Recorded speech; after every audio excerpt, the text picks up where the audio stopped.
Hi friends, ரீசெண்டாக அம்மா அப்பா வீட்டுக்கு வந்திருந்தப்போ திருவாரூர் மாவட்டத்தில் இருக்கிற கூத்தனூரில் இருக்கிற சரஸ்வதி அம்மன் கோயிலுக்கு போயிருந்தோம்.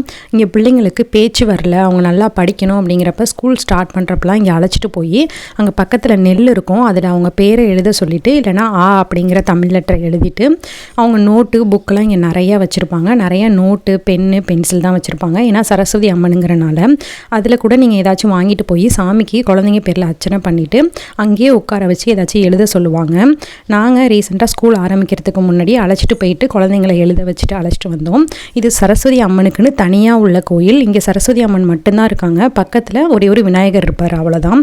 ரொம்ப அழகாக இருந்தாங்க இங்கே சரஸ்வதி அம்மன். கண்டிப்பாக நீங்கள் இது வரைக்கும் போனதில்லை அப்படின்னா ஒன் டைம் உங்கள் குழந்தைங்கள அழைச்சிட்டு போய் இதே மாதிரியே நோட்டு ஏதாச்சும் வாங்கி அங்கேயே உட்காந்து எழுத சொல்லிவிட்டு சாமிக்கு அர்ச்சனை பண்ணிவிட்டு வாங்க.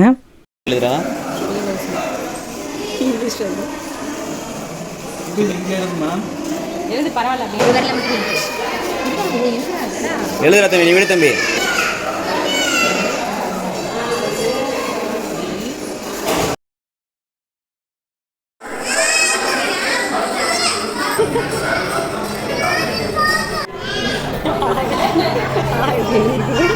சுபி சாஸ்திரி எழுதியிருக்கா? பென்சில் திருவண்ணம்